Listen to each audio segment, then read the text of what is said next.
Au mariage, monsieur a déclaré « Maman a tout, plus 5 000 € par mois ». Avec un sourire en coin, j'ai saisi le micro et j'ai stupéfié l'assistance avec une seule phrase. À notre réception de mariage, mon nouveau mari a annoncé qu'il transférait tous ses biens prénuptiaux à sa mère. De plus, à partir de maintenant, il lui verserait 5 000 € chaque mois à titre d'allocation. Toute la salle de banquet a été émue aux larmes. Les invités l'ont félicité, le qualifiant de fils respectueux, dévoué et aimant. J'ai simplement gloussé, pris le microphone et prononcé une seule phrase. La salle a pratiquement explosé, puis s'est figée dans un choc absolu. Le dernier accord de la marche nuptiale s'était à peine estompé. Le maître de cérémonie était sur le point de nous tendre le microphone à David et à moi, mais David s'est soudainement avancé, le devançant. Avant que nous ne commencions la réception, j'ai une annonce importante à faire. La voix de David a résonné à travers les haut-parleurs de la salle de bal. Le brouhaha des 300 invités s'est progressivement éteint. Je me tenais à côté de lui dans ma robe de mariée blanche immaculée, bouquet à la main, affichant le sourire de circonstance de la mariée. Mais au fond de moi, un vague malaise commençait à prendre racine. Aujourd'hui était censé être le jour le plus important de ma vie. David s'est tourné vers moi avec un regard tendre. Mais la seconde suivante, il a tourné son regard vers sa mère, assise à la table d'honneur. Je n'oublierai jamais celle qui, se privant de tout, m'a élevé et m'a permis d'aller à l'université. Ce n'est que grâce à elle que je suis l'homme que je suis aujourd'hui. Sa mère, ma désormais belle-mère, Madame Odette Dupont, a essuyé le coin de ses yeux avec un mouchoir, projetant l'image parfaite d'une mère profondément émue. David a pris une profonde inspiration, et sa voix s'est élevée brusquement. J'annonce officiellement que tous mes biens prénuptiaux, y compris mes 2 appartements, mon portefeuille d'actions et mes comptes d'épargne, sont intégralement transférés à ma mère en guise de don. Au début, un silence de mort a plané dans la salle de banquet, suivi d'une éruption soudaine d'applaudissements retentissants. Plusieurs parents âgés se sont même levés de leur siège, criant « Bravo, David ! C'est un vrai fils ! Quelle rareté ! On ne voit plus guère de jeunes hommes qui prennent soin de leur mère comme ça. » Le sourire sur mon visage s'est figé. Un vide retentissant s'est formé dans ma tête. Transférer tous ses biens prénuptiaux à sa mère? David semblait très satisfait de la réaction de la foule. Il a levé la main, appelant au calme, et a continué. Et ce n'est pas tout. À partir du mois prochain, je verserai constamment 5 000 € à ma mère pour ses dépenses courantes afin de la remercier, d'une manière ou d'une autre, pour tout ce qu'elle a fait pour moi. Waouh, 5 000 balles. David gagne environ 12 000 € par mois, n'est-ce pas? Ça, c'est de la piété filiale. Mais qu'est-ce qu'ils vont vivre, eux? Au milieu des chuchotements des invités, ma belle-mère, ou plutôt la mère de David, sanglotait ouvertement. S'appuyant sur ses proches, elle s'est levée et a tendu les bras vers son fils. David s'est approché et l'a serré dans ses bras. Sous les projecteurs, mère et fils jouaient un grand drame émouvant. Mes mains tremblaient. Je pouvais à peine tenir mon bouquet. Je me sentais comme une étrangère à ma propre fête. Juste un accessoire sur une scène, la risée de tous. Claire, tu soutiens ma décision, n'est-ce pas? David s'est enfin souvenu que j'étais là, s'est retourné et m'a tendu le microphone. Ses yeux rayonnaient d'une confiance totale. Tu as toujours dit que ce que tu aimais le plus chez moi, c'est mon sens des responsabilités et la façon dont je prends soin de ma famille. Les yeux de toute la salle convergeaient vers moi. J'ai vu mes parents assis à leur table, leur visage pâle. Ma meilleure amie, Sophie, a couvert sa bouche de sa main, les yeux écarquillés. Les proches de David me regardaient avec une expression qui disait « Voyons à quel point tu es raisonnable. Soutiens-le. Soutiens le fait que tu n'as aucun respect pour moi, ta femme. Soutiens le fait que tu détruis complètement les fondations de notre avenir. Soutiens le fait que tu vas donner près de la moitié de ton salaire à ta mère pendant que nous devrons payer un prêt immobilier, acheter des provisions et éventuellement élever des enfants. » J'ai pris le microphone. Mes jointures étaient blanches de tension. David me regardait avec confiance. Sa mère avait également cessé de pleurer, attendant que j'accepte publiquement et que je les aide à consolider le statut du grand-fils dévoué de la famille Dupont. J'ai souri. Ce n'était pas un faux sourire de joie, mais un sourire sincère né de la prise de conscience de l'absurdité absolue de la situation. J'ai levé le microphone. Le projecteur a frappé ma robe blanche. Le silence s'est fait dans la salle, on pouvait entendre le bourdonnement de la climatisation. Puisque c'est ainsi, ma voix a retenti calmement et clairement. Alors j'ai aussi une annonce à faire. Je me suis tourné vers David, observant la confusion passagère dans ses yeux et j'ai articulé chaque mot. Le mariage est annulé. C'est terminé entre nous. Un silence de mort a duré 3 secondes, puis la salle a explosé. Quoi? Ils se séparent? Elle annule le mariage en pleine réception? Les chuchotements des invités ont instantanément dégénéré en un rugissement. Mes parents ont sauté de leur siège. Leur choc s'était transformé en une profonde inquiétude. Mon père a même fait un pas vers moi, mais ma mère l'a retenu. Il savait que je ne pouvais plus reculer maintenant. Le sourire sur le visage de David a disparu instantanément, laissant place à une colère incrédule. Claire, as-tu perdu la tête? Aujourd'hui, c'est notre mariage. C'était notre mariage, je l'ai corrigé. Ma voix a porté à travers le microphone jusqu'à tous les coins de la pièce. Puisque tu as choisi ta mère comme partenaire de vie, je n'ai aucune intention d'être la 3e roue du carrosse ici. Quel genre de bêtises dis-tu? La mère de David, Odette, avait déjà laissé tomber son masque de mère émue aux larmes et s'est dirigée vers moi furieusement. David aime sa mère. Qu'y a-t-il de mal à cela? N'est-ce pas une vertu? Comment peux-tu, en tant que femme, être si impudente? J'ai changé le microphone de main et les regardé droit dans les yeux. Respecter ses parents est une vertu, mais l'obéissance aveugle est de la stupidité. Odette, ton fils a 30 ans, pas 3. Il te donne tous ses biens et 5 000 € de plus chaque mois. Et que doit faire notre famille? Qui paiera notre prêt immobilier? Qui paiera les dépenses quotidiennes quand les enfants arriveront? Avec quel argent leur achèterons-nous des couches et du lait en poudre? Toi, petite croqueuse de diamants. Essaies-tu de régler tes comptes avec moi? Odette est devenue pâle de rage. Je me contente d'énoncer les faits. Je me suis tourné vers David. Son visage s'était pétrifié.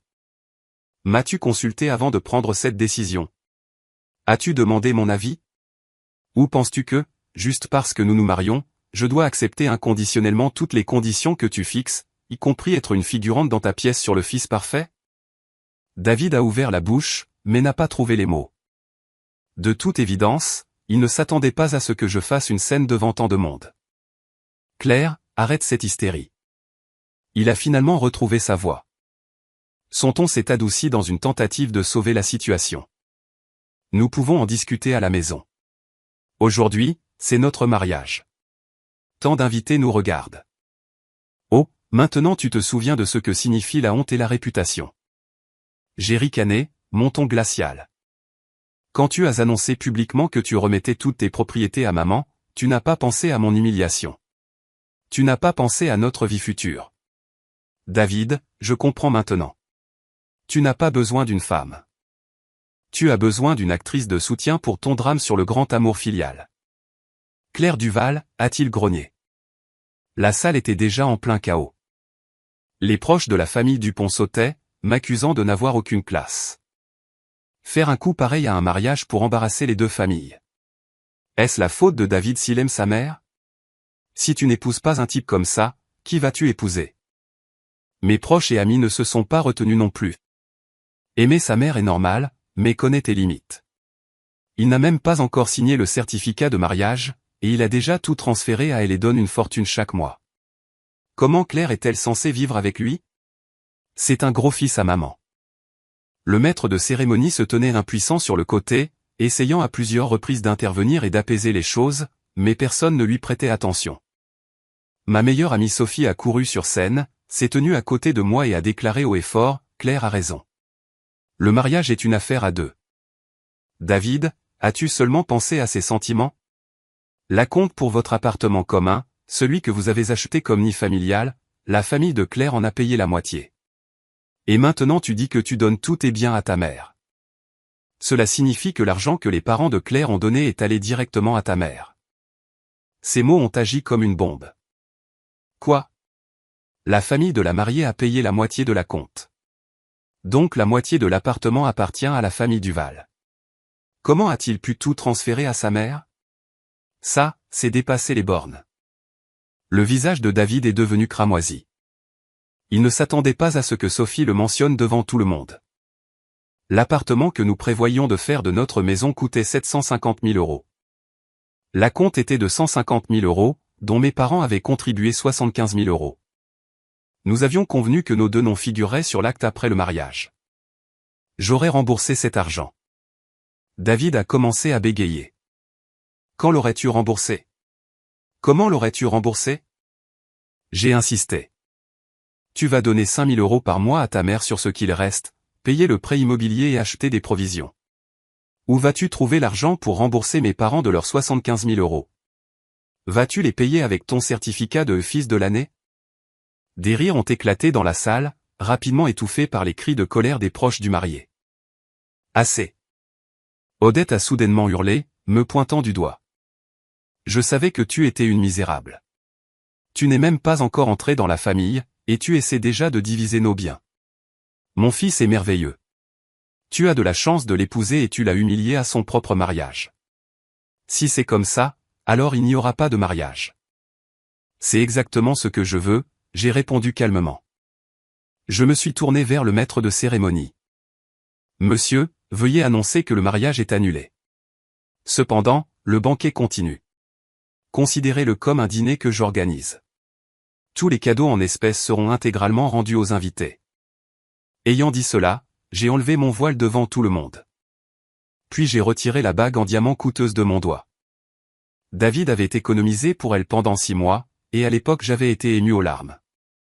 Maintenant, cela ressemblait juste à une moquerie. J'ai remis la bague dans la main de David. Il me regardait, stupéfait, comme s'il n'arrivait toujours pas à croire que cela se passait réellement. David, à partir d'aujourd'hui, rien ne nous lie, j'ai dit clairement. J'attends le remboursement des 75 000 euros pour la compte à ma famille dans la semaine. Mon avocat vous contactera pour le reste. Avocat? Quel avocat? David est finalement sorti de sa torpeur. La panique s'est infiltrée dans sa voix. Claire, ne fais pas ça. Nous pouvons en parler normalement. Je peux revenir sur ma décision. Ce n'est pas nécessaire, je l'ai coupé. Sois heureux. Je me suis tourné vers tous les invités et j'ai fait un profond signe de tête. Je m'excuse de vous avoir fait assister à cette scène désagréable. Je couvre la moitié des frais de ce banquet aujourd'hui. S'il vous plaît, amusez-vous. Après ces mots, j'ai pris la main de Sophie, soulevé l'ourlet de ma lourde robe de mariée et quitté la scène avec détermination. Claire, Catherine, attends, tu m'entends? David a crié après moi. Je n'ai pas regardé en arrière. Mes parents se sont précipités vers moi. Les yeux de ma mère étaient rouges. Mon père me regardait avec une expression complexe. Ma chérie, es-tu absolument sûre de ça? Oui, je le suis. J'ai serré les mains de mes parents. Je n'ai pas besoin d'un mariage comme ça. Nous sommes sortis de la salle de banquet tous les trois sous les yeux attentifs de la foule. Juste aux portes, je me suis retourné et j'ai jeté un dernier coup d'œil à David. Il se tenait dans un cercle serré avec sa mère et ses proches, me regardant. Son regard était un mélange de colère, de confusion et peut-être une goutte de regret. Mais il était trop tard. Nous sommes sortis de la salle. Le soleil de mai était légèrement aveuglant. J'ai pris une profonde inspiration. La robe de mariée brillait aveuglément au soleil. Où allons-nous maintenant? A demandé Sophie. D'abord à la maison pour me changer, j'ai dit, et après une pause j'ai ajouté. Et ensuite chez un avocat. Vas-tu sérieusement engager un avocat? Absolument. J'ai tiré sur les volants de la robe. Il ne s'agit pas seulement de récupérer la compte. Je veux m'assurer de rompre tous les liens avec cet homme de manière permanente et irrévocable. Mon téléphone a commencé à vibrer follement. J'ai jeté un coup d'œil à l'écran. David appelait. J'ai refusé l'appel et j'ai éteint mon téléphone. À partir d'aujourd'hui, un homme nommé David Dupont n'existait plus dans la vie de Claire Duval. De retour à la maison, j'ai enfilé un simple t-shirt et un jean. La robe de mariée gisait négligemment sur le canapé du salon comme une gigantesque fleur blanche fanée. Ma mère était assise à côté, les yeux rouges. Mon père fumait sur le balcon, cigarette après cigarette. Maman, ne pleure pas. Je me suis assise à côté d'elle et je l'ai serrée dans mes bras. Tu devrais être heureuse. Je n'ai pas sauté dans un brasier. Mais tu as 30 ans. Maman a reniflé. Se séparer à 30 ans, c'est mieux que de divorcer à 40 ans avec un enfant dans les bras, j'ai répondu calmement. D'ailleurs, nous n'avions pas encore signé le certificat de mariage à la mairie. Légalement, ce n'est pas un divorce, juste une rupture. Mon père est entré dans la pièce, apportant avec lui l'odeur du tabac. À propos de la compte. Vas-tu vraiment le réclamer? Bien sûr que oui, j'ai dit fermement. 75 000 €, ce n'est pas une petite monnaie. C'est vos économies de toute une vie. Et ce n'est même pas une question d'argent. C'est là, mais si tu fais un tel scandale, nous allons ruiner définitivement nos relations avec leur famille. Papa a soupiré. Il ne m'a laissé aucun choix et ne s'est pas soucié de ma dignité quand il a annoncé publiquement qu'il donnait tout à maman. J'ai ricané. Papa, réfléchis. Si j'étais restée silencieuse aujourd'hui, quelle aurait été ma vie? Il gagne 12 000 €. Il donne 5 000 € à sa mère et 6 000 € vont au prêt immobilier. Nous devrions vivre avec les 1 000 € restants en tant que couple et essayer d'économiser pour vous rembourser. Tout mon salaire irait aux besoins du ménage, aux urgences et finalement aux enfants. Est-ce une vie? Maman a essuyé ses larmes. Son regard s'est durci. Notre fille a raison. On ne peut pas épouser un homme comme ça. Nous devons récupérer chaque centime de ces 75 000 €. Dis quelque chose, monsieur Duval. Maman a regardé papa. Papa est resté silencieux pendant quelques secondes et a finalement hoché la tête. D'accord, je te soutiens, mais récupérer l'argent ne sera pas facile. Nous avons besoin d'un plan. J'ai déjà un plan. Je me suis levé. Sophie a organisé un rendez-vous avec Maître Georges Martin, un avocat. Je vais le voir maintenant. Vous deux, vous êtes épuisés. Reposez-vous. Laissez-moi faire. J'irai avec toi. Maman était toujours anxieuse. Tu n'en as pas besoin. Je peux gérer ça. J'ai embrassé maman sur la joue. Fais-moi confiance. Avant de partir, je me suis regardé dans le miroir. Mes yeux étaient un peu gonflés, mais mon regard était ferme.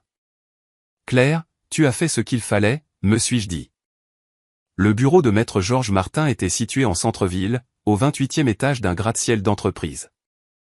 Me voyant, Monsieur Martin a semblé un peu surpris. Claire, n'était-ce pas votre mariage aujourd'hui? Le mariage est annulé, j'ai expliqué brièvement, allant droit au but. Monsieur Martin, j'ai besoin de votre aide pour récupérer des fonds et me protéger légalement de mon ex-fiancé. Après avoir écouté toute l'histoire, l'avocat a ajusté ses lunettes. La situation est claire. La compte de 75 000 €. Il y a des relevés bancaires et des messages textuels. Cela est considéré comme un don prénuptial conditionnel en vue du mariage. Puisque le mariage a été annulé, la condition n'a pas été remplie. Vous avez tout à fait le droit de réclamer le remboursement des fonds. Combien peut être récupéré? Théoriquement, la totalité. Martin a fait une pause. Cependant, si l'autre partie refuse, cela nécessitera un procès civil. Compte tenu du montant et de l'évidence des faits, je recommande de commencer par une lettre de mise en demeure formelle. Bien. Envoyez la lettre de mise en demeure, j'ai répondu sans hésitation. De plus, l'avocat a ajouté, vous avez eu des dépenses communes pendant la relation, des cadeaux mutuels. Devons-nous en tenir compte? J'ai réfléchi un instant, non, les petites choses n'ont pas d'importance. Je veux juste la compte et une montre suisse. Je lui ai offert une Omega. Elle a coûté environ 12 500 €. Je l'ai achetée avec ma prime annuelle. J'ai gardé le reçu. Compris. Nous rédigerons la lettre de mise en demeure et l'enverrons aujourd'hui. Écrivez à son lieu de travail. À son lieu de travail? J'ai levé un sourcil. Oui. L'envoi d'une lettre recommandée à un bureau exerce généralement une pression beaucoup plus efficace. Martin a légèrement souri. Et je vous conseille d'être prudente. Les gens acculés sont parfois capables de tout. Merci pour l'avertissement. Je ferai attention. En quittant le bureau, j'ai rallumé mon téléphone. J'ai été immédiatement assailli par des dizaines d'appels manqués et de messages, principalement de David, ainsi que d'amis communs et de ses proches. J'ai ouvert les messages vocaux de David. Le dernier avait été envoyé il y a 10 minutes. Claire, décroche. Parlons. J'ai agi imprudemment aujourd'hui. Je peux tout changer. Je ne transférerai pas la propriété à ma mère et nous pourrons discuter de son allocation. Décroche le téléphone. Il était passé de la colère à la supplication. Apparemment, après s'être calmé, il avait réalisé les conséquences et avait eu peur. Je lui ai tapé un message texte. Nous n'avons rien à nous dire. Retourne la compte de 75 000 € et la montre dans les 7 jours où nous nous verrons au tribunal. Toute autre communication passe par mon avocat. Je vous enverrai ses coordonnées sous peu. La réponse est venue instantanément. Vas-tu vraiment être si impitoyable? 5 ans ensemble et tu es prête à tout jeter. Tu as été l'impitoyable quand tu as annoncé devant tout le monde que tu donnais tous tes biens à maman. J'ai tapé, appuyé sur envoyer et les bloquer. Puis j'ai géré le reste des messages d'amis communs essayant de jouer les pacificateurs. J'ai envoyé une réponse standard. Merci de votre inquiétude. Nous avons rompu. Il est inutile d'essayer de nous raisonner. Les proches de David qui envoyaient des malédictions et des insultes, je les ai simplement supprimés et bloqués. Quand j'ai eu fini, j'ai expiré profondément, mais j'ai ressenti un vide se former dans ma poitrine. 5 ans, de 25 à 30 ans, j'ai donné mes meilleures années à cet homme. Dire que cela ne faisait pas mal serait un mensonge. Mais comparé à la perspective de passer des décennies dans une dynamique familiale aussi tordue, cette douleur n'était que temporaire. Claire. J'ai levé les yeux. C'était Sophie. Elle marchait vers moi avec un sac à emporter. Je t'ai apporté le déjeuner. Je savais que tu n'avais pas mangé. Alors, qu'a dit l'avocat? Il a une semaine pour rendre l'argent, sinon nous poursuivons, j'ai expliqué brièvement, en prenant le sac. Merci. Tu es une sauveuse. Bien sûr, nous sommes amis depuis des années. Sophie m'a serré les épaules. Mais sois prête. La mère de David est un vrai serpent. J'ai entendu dire qu'après ton départ de la salle, elle a piqué une crise monumentale, te maudissant au 7e ciel. Attendu. J'ai mordu dans mon sandwich. Laisse-la maudire. Ça ne me coûte rien. Et, Sophie a baissé la voix. J'ai entendu dire que le père de David est mort il y a longtemps.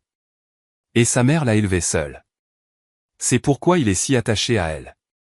Nous pensions que c'était juste un fils qui aimait sa mère, mais maintenant il est clair que c'est une pathologie psychologique. J'ai souri amèrement. Oui. J'ai toujours pensé que c'était juste un fils attentionné.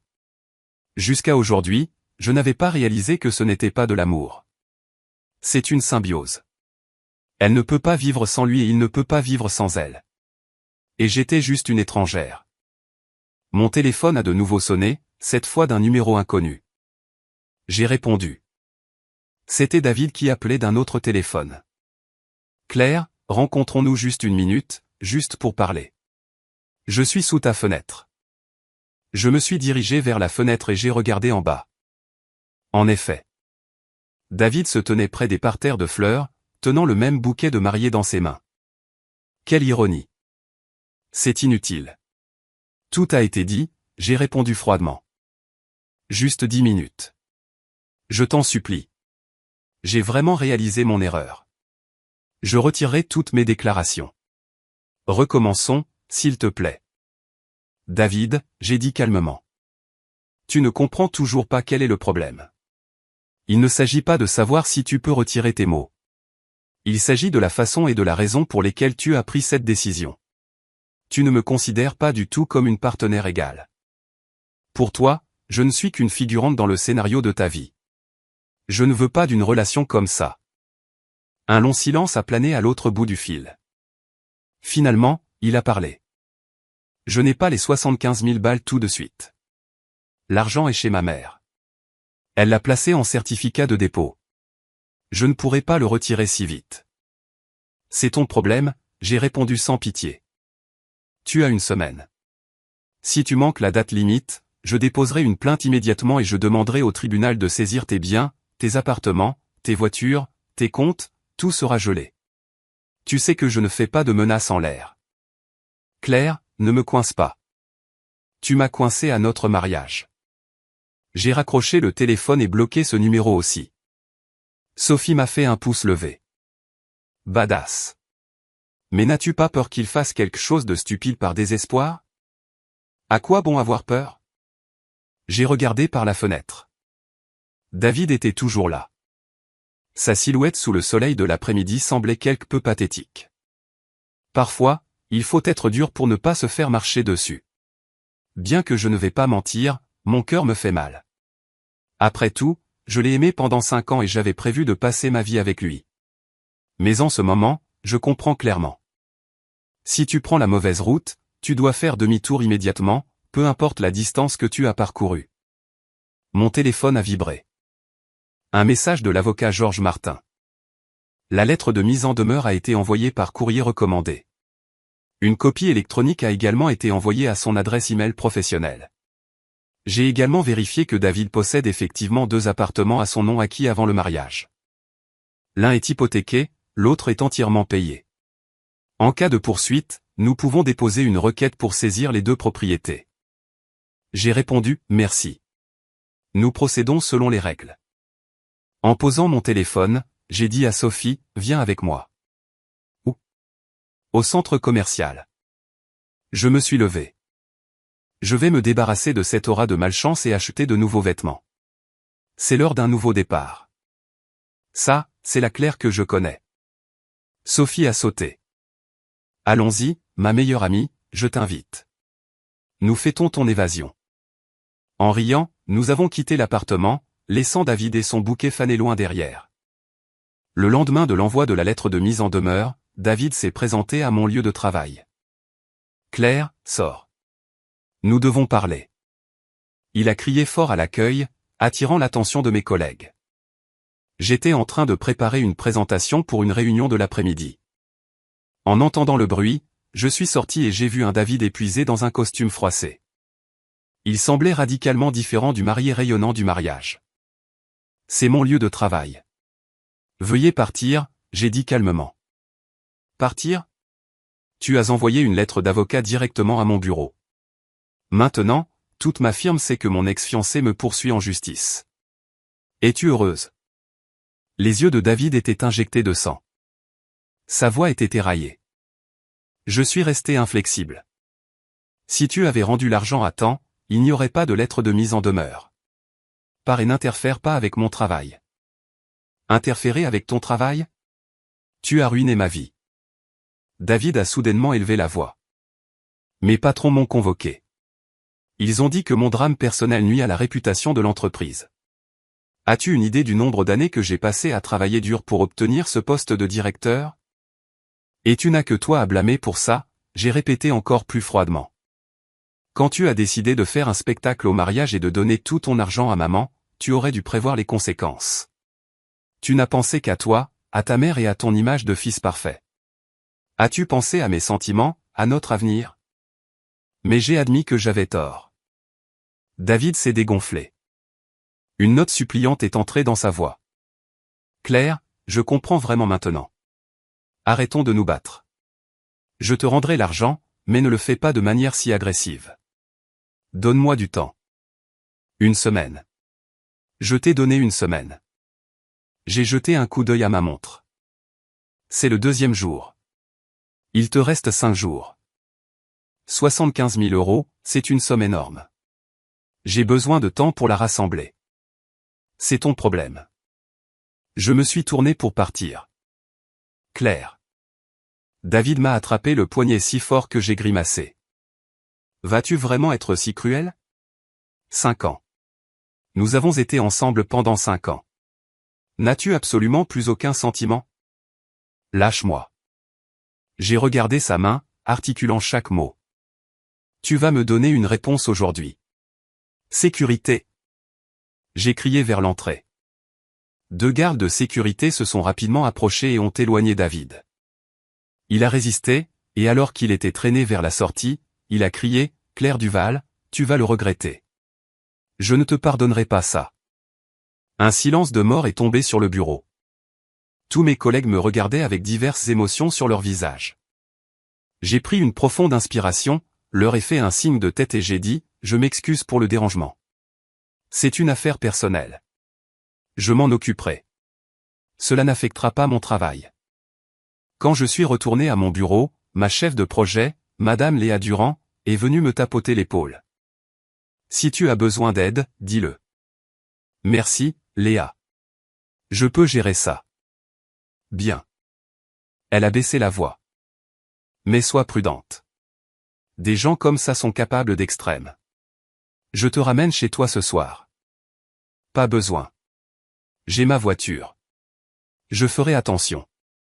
Néanmoins, ce soir-là, j'ai demandé à Sophie de me suivre dans sa voiture. Elle a roulé derrière moi jusqu'à ma maison. Je vais t'escorter pendant quelques jours, a dit Sophie. Ce David est désespéré en ce moment. Tu peux t'attendre à tout de sa part. À la maison, maman avait préparé tout un festin. Papa était assis avec un visage sérieux.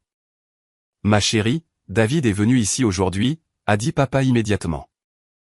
Mon cœur a fait un bond. Qu'a-t-il fait? Il n'est pas entré, mais il a fait les 100 pas sur l'allée pendant longtemps. Je l'ai croisé, a dit papa d'un ton sombre. Je lui ai dit quelques mots, et il est parti, mais il avait l'air dérangé. Fais attention ces prochains jours. Ne marche pas seul la nuit. Je sais. Je me suis assise à table. Je n'avais aucun appétit. Maman, papa, je suis désolé de vous inquiéter. Quelle bêtise. Maman a mis de la nourriture dans mon assiette. Nous sommes les parents et nous n'avons pas réussi à voir quel genre d'homme il était. Mais il vaut mieux voir la lumière tard que jamais. C'est 75 000 €, si tu peux les récupérer, tant mieux. Sinon, tant pis. L'essentiel est que nous soyons tous vivants et en bonne santé. Non, je vais absolument les récupérer. J'ai posé ma fourchette. Ce n'est pas une question d'argent. Si je recule maintenant, ils décideront qu'ils peuvent me marcher dessus. Je dois montrer à David que les erreurs ont un prix. Papa me regardait avec une expression complexe. Claire, tu as changé. J'ai juste grandi, j'ai répondu. Je pensais que CD résolvait un conflit. Maintenant, je réalise que si tu recules d'un pas, ils te marcheront dessus 10 fois. À ce moment-là, la sonnette a retenti. Nous avons échangé des regards. Qui cela pouvait-il être à cette heure? Papa s'est levé, a regardé par le Judas, et son visage s'est assombri. C'est la mère de David. Pourquoi est-elle ici? Maman est devenue nerveuse. Ouvre, j'ai dit calmement. Quoi qu'il arrive, que ça arrive. La porte s'est ouverte. Odette Dupont se tenait sur le seuil. Sans son maquillage de mariage raffiné, elle semblait significativement plus âgée, mais son regard était aussi aiguisé que celui d'une louve protégeant son petit. Claire, nous devons parler. Elle est allée droit au but. Entrez. Je me suis écarté. Odette est entrée, balayant notre salon d'un regard à peine voilé de dédain. Notre modeste maison de 3 chambres en banlieue ne pouvait pas rivaliser avec son luxueux gratte-ciel parisien. C'est exactement pourquoi elle s'était opposée à notre mariage depuis le début, estimant que je n'étais pas à la hauteur de son fils. Asseyez-vous, Odette. J'étais polie mais froide. Pas besoin. Je vais dire quelques mots et partir. Elle se tenait droite. David a grandi sans père. Je l'ai élevé seul. J'ai payé ses études, l'ai envoyé à l'étranger, et j'ai enfin attendu le jour où il fonderait une famille. Oui, il a agi impulsivement au mariage. Mais c'était par amour pour sa mère. Aimer sa mère est-il un crime? Aimer sa mère n'est pas un crime. Le faire de cette manière l'est, j'ai répondu calmement. Quel genre de bêtises dis-tu, de manière? Mon fils voulait me donner ses biens. C'est son droit. Pourquoi êtes-vous une étrangère à interférer dans nos affaires? La voix d'Odette est devenue stridente. Maintenant, vous avez envoyé une lettre d'avocat à son bureau. Essayez-vous de le détruire? S'il perd son emploi, allez-vous prendre vos responsabilités? S'il perd son emploi simplement parce qu'il ne sait pas comment gérer ses problèmes personnels sans nuire à la réputation de son entreprise, cela n'a rien à voir avec moi. Je suis resté impassible. Odette tremblait de rage. Bien, Claire. Je t'ai sous-estimé. 75 000 €. D'accord, je te les donne. Considérez ça comme un frais que notre famille a payé pour découvrir votre vrai visage. Prenez l'argent et n'osez plus jamais vous approcher de mon fils. Sur ces mots, elle a sorti un chèque de banque de son sac de créateur et l'a jeté sur la table basse. 75 000 €. Prenez-le et sortez de nos vies. J'ai regardé le chèque et j'ai soudain ri. Qu'est-ce qui est si drôle, a-t-elle demandé farouchement. Je ris parce que vous ne comprenez toujours pas. J'ai ramassé le chèque et je l'ai regardé. Ce n'est pas une aumône. C'est mon argent légal. Et je pense que vous avez confondu quelque chose. C'est votre fils qui me harcèle, pas l'inverse. Vous mentez. Que je mente ou non, vous le savez parfaitement bien. J'ai remis le chèque sur la table. Laissez David me rendre cet argent lui-même. C'est entre lui et moi. Et en ce qui concerne le harcèlement, dites-lui que s'il vient à mon bureau ou chez moi une fois de plus, j'appellerai la police. Odette est devenue pâle de colère. Me pointant du doigt, elle a sifflé. Vous le regretterez. Mon fils est une prise incroyable. N'importe quelle femme sauterait sur l'occasion de l'épouser. Mais qui veut une mariée plaquée de 30 ans? Ces mots ont finalement poussé mes parents à bout. Qu'avez-vous dit? Papa s'est levé. À un M88, sa présence était intimidante. Sortez. Vous n'êtes pas la bienvenue chez nous. Odette, ayez un peu de honte, a ajouté maman, la voix glaciale. Ma fille a 30 ans. Elle est jeune, belle, a une belle carrière et un caractère merveilleux. Les hommes feront la queue pour elle. Mais votre fils a 30 ans et s'accroche toujours à la jupe de sa maman. Quelle femme normale épouserait un homme comme ça? Vous, toute votre famille me harcèle? Odette a hurlé. Il est évident qui harcèle qui. Je me suis dirigé vers la porte et l'ai ouverte en grand. Partez. Si vous ne partez pas, j'appellerai vraiment la police. Elle m'a lancé un regard venimeux, a arraché le chèque de banque de la table, et ses talons claquant bruyamment, est sortie en trombe. Même après que la porte se soit refermée, ces malédictions pouvaient encore être entendues résonnant dans l'allée. Quel cauchemar. Maman tremblait d'indignation. Maman, ne te fâche pas. Des gens comme ça ne valent pas tes nerfs. Je lui ai frotté le dos, bien qu'à l'intérieur mon sang bouillonnait aussi. De retour dans ma chambre, j'ai envoyé un message à mon avocat, Georges Martin.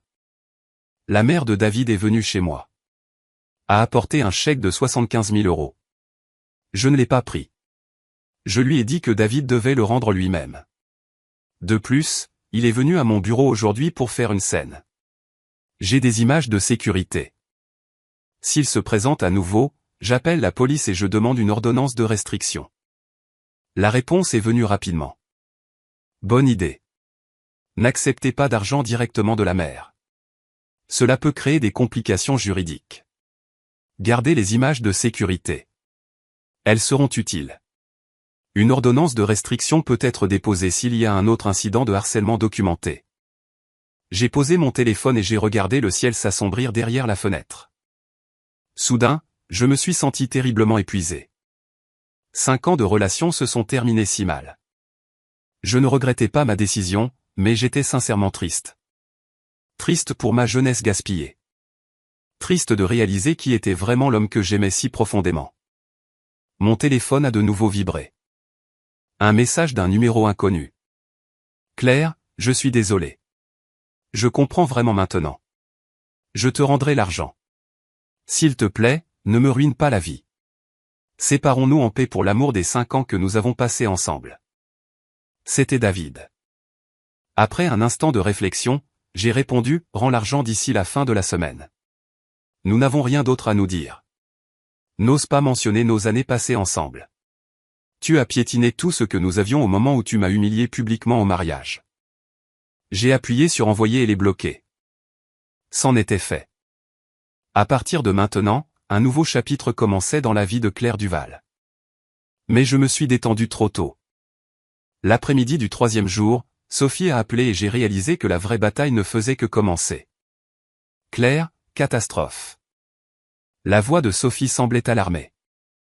La mère de David a écrit un énorme message sur Facebook. Elle prétend que tu es une escroc qui extorque de l'argent par la fraude. Et elle a joint des photos de toi. Une tonne de gens l'ont déjà partagé. Tout mon fil d'actualité en est plein. Mon cœur s'est serré. Envoie-moi les captures d'écran. Quelques secondes plus tard, Sophie a envoyé les images. Odette, se cachant derrière le masque d'une mère éplorée, avait écrit un mur de texte. Les larmes aux yeux, elle m'accusait de jouer avec les sentiments de son fils, de courir après leur argent, de faire une crise de colère ignoble au mariage, et maintenant de leur extorquer 75 000 euros. Le texte était très émotionnel et manipulateur. Joint au message se trouvaient des photos de David et moi, et une photo de moi debout à la réception de mariage avec le microphone à la main. Il y avait déjà des centaines de commentaires, la plupart soutenant Odette, me qualifiant de croqueuse de diamants et d'escroc. J'ai serré mon téléphone si fort que mes jointures sont devenues blanches. Je n'avais pas peur. J'étais furieuse. Les gens peuvent-ils vraiment être aussi impudents? Claire, comment vas-tu? A demandé Sophie anxieusement. Je vais bien.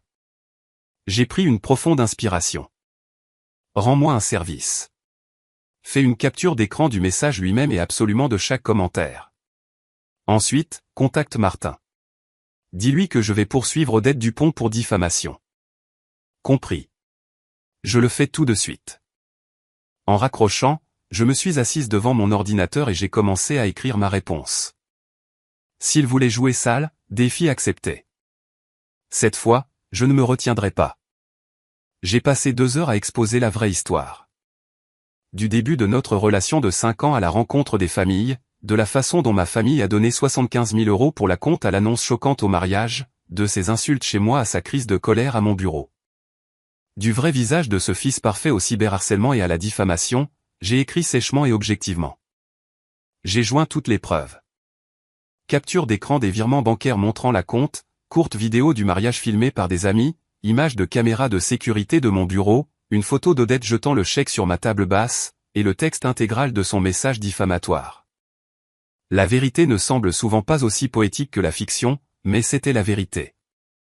À la fin, j'ai ajouté, je n'ai pas besoin de sympathie. J'ai besoin de justice. Je me réserve le droit d'engager des poursuites judiciaires contre quiconque diffuse ces mensonges. Quand j'ai eu fini, je ne l'ai pas publié immédiatement. Je l'ai envoyé à mon avocat. Brillantement écrit, les faits sont clairs. Les preuves sont irréfutables, a rapidement répondu Georges Martin. Mais vous devez comprendre, une fois que vous publiez ceci, il n'y a pas de retour en arrière. C'est une guerre totale.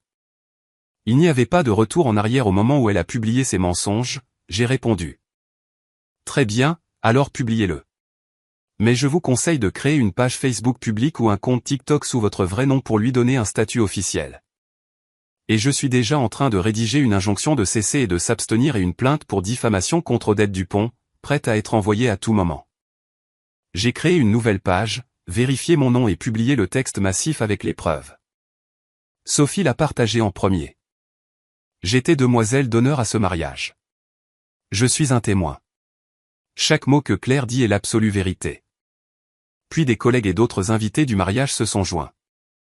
Mes parents ne savaient pas comment utiliser les médias sociaux, mais ils ont demandé à des proches plus jeunes d'aider à le diffuser. En 1 heure seulement, le nombre de partages a dépassé le millier. Le ton des commentaires a changé radicalement. Oh mon Dieu! Alors, c'est ce qui s'est vraiment passé. Rebondissement du siècle. Donner tout son argent à sa mère et lui payer 5 000 euros par mois. C'est le roi des fils à maman. Bien joué la fille d'avoir échappé juste à temps. On ne peut pas épouser un type comme ça. Annoncer ça à un mariage, c'est du chantage émotionnel direct contre la mariée. Dégueulasse. Bien sûr, il y avait des sceptiques. Ce n'est que sa version de l'histoire. Ou, même si c'est vrai, annuler un mariage à l'hôtel est cruel. Il allait la rembourser. Pourquoi faire un tel scandale? Il faut savoir pardonner. J'ai ignoré ces gens. Je n'ai sauvegardé que les commentaires les plus agressifs et diffamatoires. Comme l'avocat l'a dit, plus il y a de preuves, mieux c'est. 2 heures plus tard, David a craqué. Il m'a contacté par l'intermédiaire de connaissances communes, suppliant pour une rencontre. Nous n'avons rien à nous dire. Rends l'argent et publie des excuses publiques. Sinon, je te verrai au tribunal. J'ai répondu. Claire, ma mère est plus âgée. Elle ne comprend pas Internet. Sa tension artérielle a augmenté à cause de tes messages. Elle ne peut pas supporter ça. La voix de David se brisait en sanglots. Et quand elle écrivait des choses ignobles sur moi pour que le monde entier les voie, s'est-elle demandé si je pouvais le supporter? J'ai répondu froidement. Et ne te cache pas derrière sa santé. Si elle tombe malade, je paierai sa facture d'hôpital. Mais je veux mes excuses et mon argent. Essayez-vous de nous mettre en terre prématurément? C'est vous qui m'avez acculé. J'ai raccroché le téléphone, mais cela ne s'est pas arrêté là. Ce soir-là, Madame Chantal Leclerc, la directrice des ressources humaines de mon entreprise, m'a appelé. Claire, s'il vous plaît, venez à mon bureau demain matin. Nous devons parler. Puis-je demander de quoi il s'agit? À propos de la façon dont vos problèmes personnels ont un impact sur l'image de l'entreprise. Mon cœur a fait un bond. C'était ce que j'avais craint. Le lendemain matin, je suis entré dans le bureau de Chantal. Ma patronne, Léa, était également là. Chantal était une femme stricte d'une quarantaine d'années. L'entreprise est au courant de ce qui se passe en ligne. Même si c'est votre affaire personnelle, parce que vos collègues ont été entraînés dans le scandale, cela jette une ombre sur la réputation de l'entreprise. Je suis vraiment désolé, j'ai dit sincèrement. Mais je n'ai pas provoqué ce conflit. Je ne fais que défendre mon nom et publier des faits. Je comprends, la directrice des ressources humaines a hoché la tête. Mais les règles sont les règles. Si le comportement d'un employé a un impact négatif sur l'entreprise, nous devons évaluer la viabilité de son emploi continu. Mon estomac s'est serré. J'avais travaillé ici pendant 6 ans, grimpant d'interne à chef de projet. Moi seul savais combien d'efforts j'avais déployés. Léa est intervenue. Claire est la meilleure responsable de mon équipe. Son professionnalisme est indéniable. Dans cette situation, elle est la victime. Si l'entreprise la pénalise, cela démotivera tout le personnel. Léa, je comprends votre position, mais la politique de l'entreprise, Chantal s'est tournée vers moi. Faisons ceci. L'entreprise vous met en congé administratif payé d'1 semaine. Réglez vos affaires. Si le bruit s'estompe en 1 semaine, vous reprendrez le travail. Si la situation dégénère, je comprends. Je me suis levé. Je n'ai pas besoin d'1 semaine. Je démissionne. Avec effet immédiat.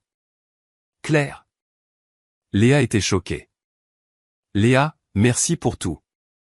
Je lui ai souri, puis j'ai regardé la directrice des ressources humaines. Je présenterai ma démission aujourd'hui, effectuerai mon préavis requis et remettrai tous mes projets.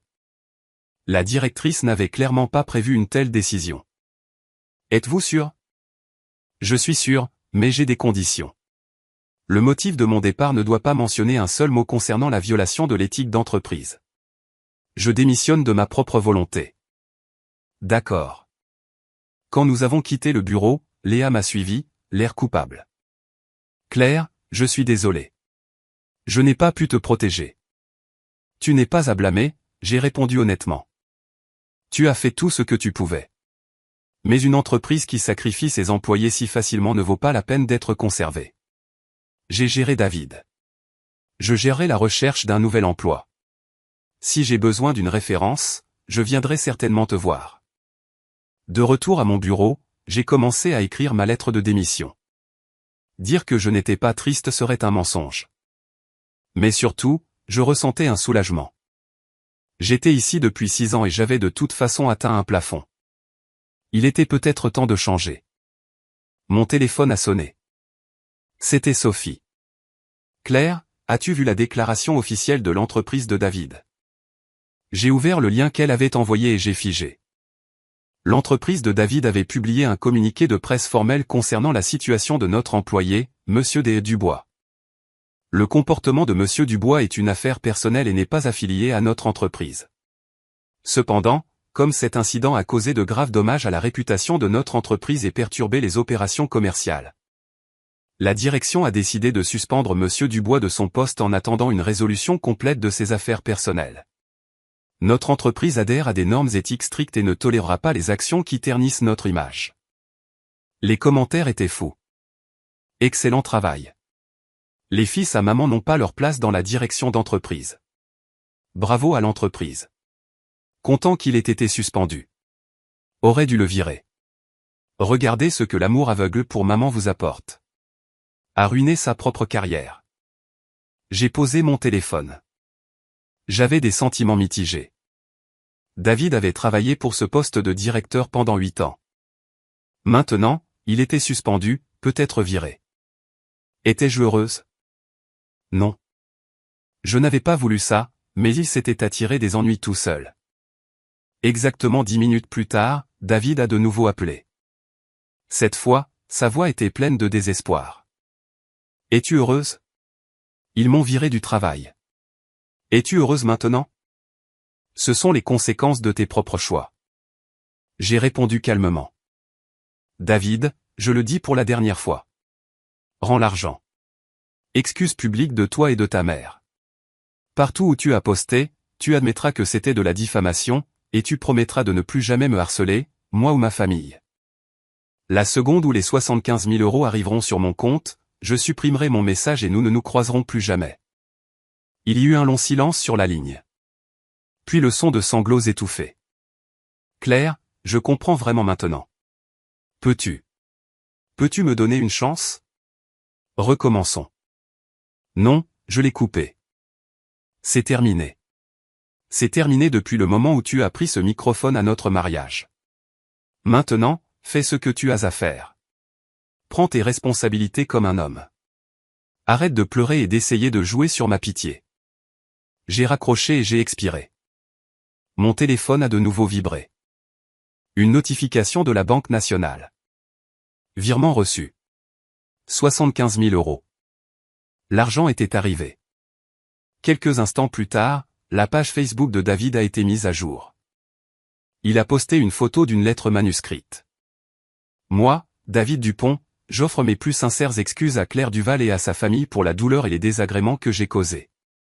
Mes actions au mariage ont été imprudentes et irresponsables. J'ai complètement ignoré les sentiments de Claire. Je regrette également profondément de ne pas avoir arrêté ma mère lorsqu'elle a diffusé de fausses informations. Je reconnais ma culpabilité et je promets de ne plus jamais déranger Claire ou ses proches.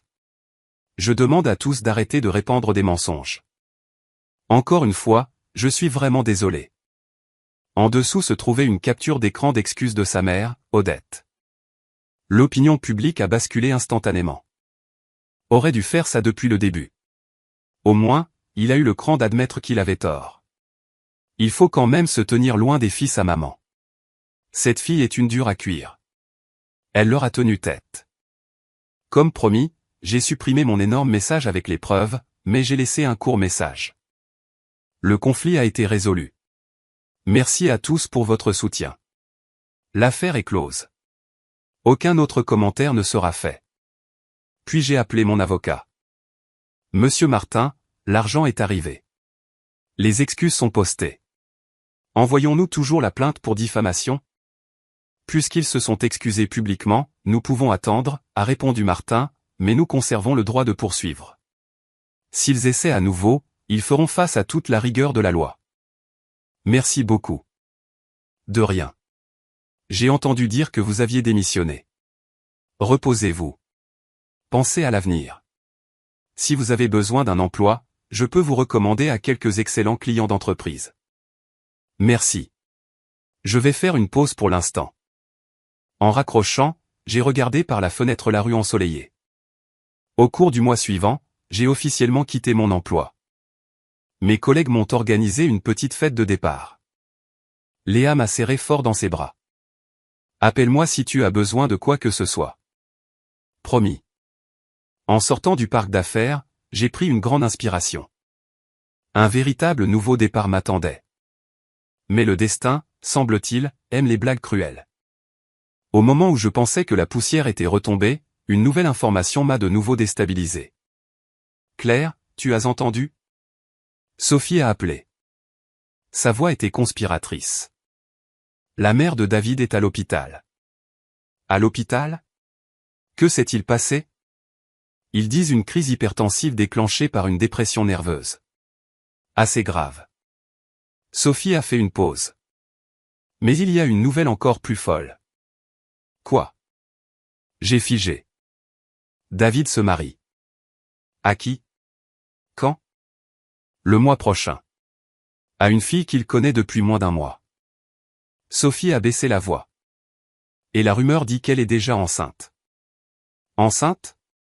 Se marie dans un mois. J'ai répété ces mots, pensant avoir mal entendu. Absolument vrai.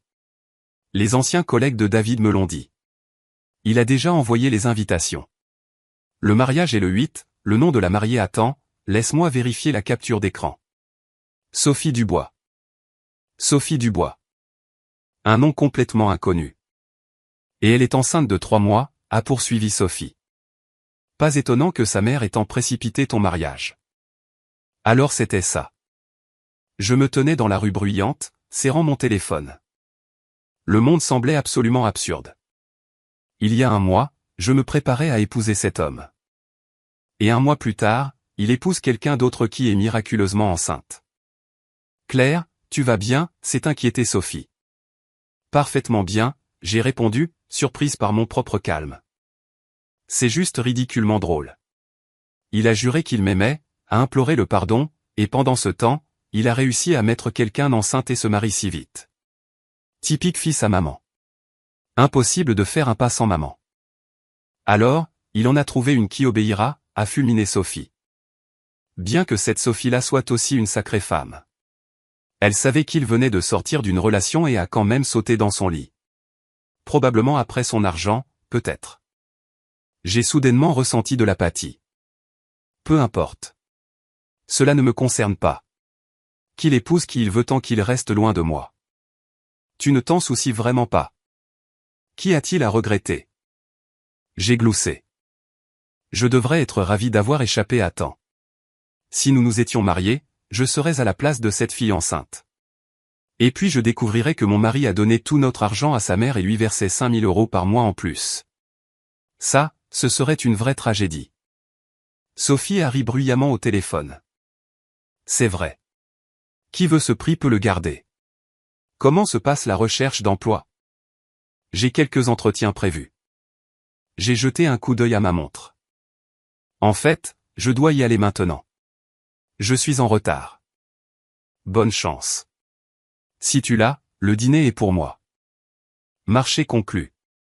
En raccrochant, je suis descendu dans le métro. L'agitation passagère s'est rapidement calmée. David se marie. Sa fiancée est enceinte. Qu'est-ce que ça me fait? Ou du moins, c'est ce que je pensais. 3 jours plus tard, mon téléphone a sonné. C'était encore David. Voyant le numéro familier mais étrange, j'ai froncé les sourcils mais j'ai quand même répondu. Claire, c'est moi. La voix de David semblait épuisée. Que veux-tu? Je me marie. Il s'est tu comme s'il attendait ma réaction.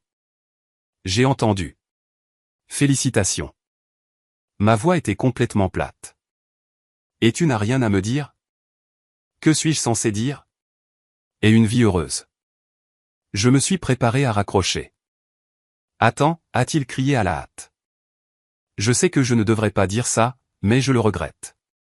Claire, je le regrette tellement. Je n'aurais pas dû l'écouter au mariage. Écouter qui? Ta mère. La voix de David a complètement baissé. Tu sais, Sophie. Ma mère nous a présentés. Elles se connaissent depuis longtemps. Même avant notre mariage, ma mère nous organisait secrètement des rendez-vous. Je n'y ai rien pensé. Je pensais que je faisais juste semblant pour lui faire plaisir. Et alors? Et puis je me suis saoulé une seule fois et elle est tombée enceinte. Des larmes se sont mêlées à sa voix. Ma mère a menacé de se suicider.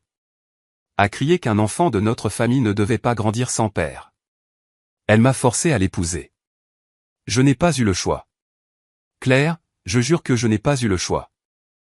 J'ai tenu le téléphone, retenant à peine un rire. C'était un soap-opéra. Et j'ai demandé, pourquoi m'appelles-tu? Veux-tu que je te plaigne, que je te pardonne, ou que j'attende que tu divorces pour que nous puissions nous remettre ensemble? Non, non, a-t-il marmonné de manière incohérente. Je voulais juste dire que je t'aime toujours. Je ne voulais pas l'épouser. Ma mère m'a forcé. David, je l'ai coupé. Tu as 30 ans, pas 3. Personne ne peut te forcer à te marier si tu ne veux pas.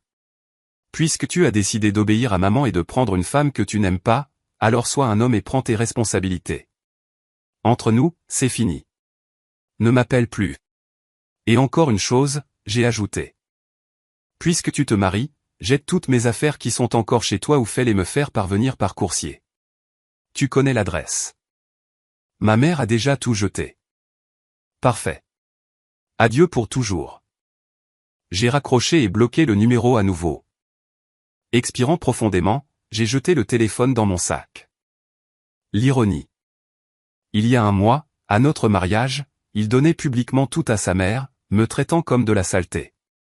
Et maintenant, il est forcé de se marier à la hussarde avec une femme que sa mère a choisie. Le parfait fils à maman. J'ai secoué la tête, chassant cette ordure de mon esprit.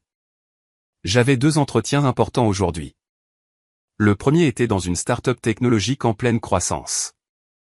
Excellent salaire mais des heures folles. Le jeune PDG, après avoir posé des questions standards, a soudainement dit « J'ai lu votre situation en ligne. Vous l'avez gérée de manière très professionnelle. J'ai été un peu prise au dépourvu. Vous avez vu ça ? Bien sûr. C'était partout sur les fils d'actualité de la ville. Il a souri. Ne vous méprenez pas. Je ne fais pas de commérage. J'ai juste aimé votre approche. Calme, décisive, sans mélodrame. Nous avons précisément besoin de ce genre de personnes dans notre entreprise. Merci. Mais puis-je demander si cette situation a affecté votre évaluation de moi en tant qu'employé ? Je veux dire, mon état émotionnel. Pas du tout. Vous l'avez dit vous-même. Le travail est le travail et le personnel est le personnel. Vous savez les séparer. Bien. Je vous donnerai une réponse dans les 3 jours. Il a hoché la tête. Le deuxième entretien était dans une grande entreprise pour le poste de vice-présidente du marketing. L'intervieweuse était une femme d'une 50aine d'années. Stricte et perspicace. Claire. J'ai examiné votre CV. Très impressionnant. Elle a commencé directement. Et je suis au courant de votre scandale sur Internet. Je suis juste curieuse de savoir comment vous géreriez un conflit complexe avec des collègues au travail. J'ai réfléchi une seconde. Premièrement, j'aborderai le problème sur la base des faits sans le rendre personnel. Deuxièmement, j'établirai clairement des limites qui ne peuvent être franchies. Troisièmement, j'essaierai de trouver une solution qui profite aux 2 parties, mais pas à mon détriment. Spécifiquement, si un collègue tente de s'approprier le mérite de mon travail, je lui en parlerai d'abord. Si cela ne suffit pas, j'irai voir la direction avec des preuves, mais je ne ferai pas de scène publique au bureau. Le professionnalisme avant tout. Elle a hoché la tête avec satisfaction. Vous êtes embauché. Pouvez-vous commencer lundi ? Oui, j'ai répondu sans hésitation. Excellent. Le salaire de base sera 30% plus élevé que votre dernier poste. Bienvenue à bord. En sortant du bâtiment, je souriais. Un nouveau travail, une nouvelle vie. Tout se mettait en place jusqu'à ce que, 3 jours plus tard, je reçoive un colis. L'adresse de retour était celle de l'appartement de David. Pas de nom d'expéditeur. J'ai déchiré l'enveloppe. À l'intérieur se trouvait une clé USB et une lettre manuscrite à l'écriture brouillonne. Claire, il y a des choses que tu dois savoir. Une semaine avant le mariage, ma mère a rencontré Sophie. J'ai accidentellement trouvé cet enregistrement. Écoute-le toi-même. Je suis désolé pour tout, David. Fronçant les sourcils. J'ai branché la clé USB sur mon ordinateur portable. Il y avait un fichier audio de 5 minutes. Il a commencé par des grésillements. Puis la voix d'Odette est passée. Sophie, ma chérie, je vais être direct. Mon David a complètement perdu la tête à cause de cette Claire. Il veut l'épouser, mais je vois clair en elle. Elle n'attend que de mettre la main sur notre argent. Puis vint la voix d'une femme plus jeune. Évidemment Sophie. Mais Madame Dupont. David l'aime. On ne mange pas l'amour, a claqué la belle-mère. Je veux que tu sois sa femme. Tu es modeste, obéissante, d'une bonne famille. Vous êtes un match parfait. Si tu es d'accord, j'arrangerai tout. Mais comment ? La voix d'Odette a baissé. Leur mariage est samedi prochain. J'ai tout prévu. David va annoncer à la réception qu'il me transfère tous ses biens. Claire ne supportera pas ça et fera une énorme scène. Le mariage s'effondrera et alors tu auras ta chance. Vraiment? Bien sûr. T'ai-je déjà menti? Et puis tu prendras l'initiative, tu tomberas enceinte, et où ira-t-il? Il devra t'épouser. Mais qu'en est-il des biens? Oh, une fois que vous serez mariés, je te transférerai discrètement les propriétés à vous deux et tout le monde sera heureux. Le silence a plané sur l'enregistrement. Puis Sophie a répondu, d'accord, Madame Dupont, je ferai ce que vous dites. L'enregistrement a coupé. Je me suis assise devant mon écran, un frisson me parcourant l'échine. Alors c'était ça. Toute la farce au mariage avait été méticuleusement orchestrée par Odette. Elle n'avait jamais voulu me laisser entrer dans la famille dès le début. Tout ce cirque autour du plus grand fils n'était qu'une mise en scène pour me forcer à faire une crise de colère et à ruiner le mariage. Et David, l'homme qui avait passé 5 ans à jurer qu'il m'aimait, n'était qu'un pion dans le jeu de sa mère. Il était probablement au courant du coût des biens, mais a quand même joué le jeu. Je me suis sentie dégoûtée, pas blessée, juste complètement nauséeuse, comme si j'avais avalé une mouche. Mon téléphone a sonné. Numéro inconnu. J'ai répondu. C'était David. As-tu écouté l'enregistrement? Sa voix était rauque. J'ai écouté. Je ne t'ai pas menti. J'ai découvert tout ça moi-même après le mariage. Elles se sont entendues il y a longtemps. Et cette nuit-là, j'étais tellement saoul. Peut-être que ce n'était pas un accident non plus. David retenait à peine ses larmes. Claire, elles m'ont piégé. Ma propre mère m'a piégé. Je me sens tellement mal en ce moment. Et j'ai demandé froidement, attends-tu que je te plaigne? Que je te pardonne? David, je ne te plains pas et je ne te pardonne pas. Je l'ai interrompu parce que tu as 30 ans. Tu es un homme adulte. Les manipulations de ta mère, la tromperie de ta nouvelle fiancée, ce sont des facteurs externes. Mais tu as pris la décision finale. Tu as choisi la voie de l'obéissance aveugle. Tu as choisi de me trahir parce que c'était plus facile. Alors ne te plains pas d'être malade. Tu l'as bien mérité. Un lourd silence a plané sur la ligne. Juste le son de sa respiration haletante. Cet enregistrement, j'ai continué, je le garde. Si toi, ta mère, ou ta future femme tentait à nouveau de me chercher des noises, cet enregistrement fera surface exactement là où il doit être. Tu me comprends? Je comprends. Bien. Au revoir. J'ai retiré la clé USB et je l'ai cachée dans un endroit sûr. Dehors, par la fenêtre, le soleil se couchait, peignant le ciel d'un orange vif. Une vieille histoire s'était terminée. Une nouvelle commençait. Mais je ne m'attendais pas à ce qu'elle commence si tôt.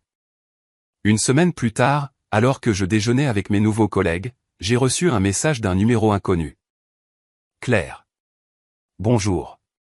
C'est Sophie Dubois, la fiancée de David. Pourrions-nous nous rencontrer? Il y a des choses que vous devriez savoir. Son message m'a prise au dépourvu. Nous ne nous étions jamais rencontrés et n'avions apparemment aucune raison de le faire, mais la curiosité l'a emporté. Je voulais regarder dans les yeux d'une femme qui pouvait si facilement sauter dans le lit d'une autre femme, tomber enceinte et apaiser une belle-mère aussi psychotique. Nous nous sommes rencontrés dans un café tranquille. Quand je suis arrivé, elle était déjà assise près de la fenêtre avec un verre d'eau citronnée. Elle avait l'air d'avoir 25 ou 26 ans, jolie, portant une robe de maternité ample. Son ventre se voyait déjà un peu. Me voyant, elle a souri nerveusement. Bonjour, Claire. Bonjour. J'ai hoché la tête et je me suis assise en face d'elle. Sophie a commencé la première. Merci d'être venue. Je sais que c'est étrange, mais vous devez savoir la vérité sur David. Sur sa mère, je l'ai corrigée, l'amertume dans la voix. J'ai levé un sourcil, attendant qu'elle continue. Vous avez probablement entendu dire que David et moi nous marions. Sophie a baissé les yeux, jouant nerveusement avec ses doigts. Oui, j'avoue que je l'aimais bien. J'ai accepté le plan de sa mère, mais je ne pensais pas que les choses iraient aussi loin. Quoi spécifiquement? Ma grossesse, c'est un faux. J'ai figé. Faux? J'ai répété, n'en croyant pas mes oreilles. Faux. Sophie a souri amèrement. Odette m'a entraîné.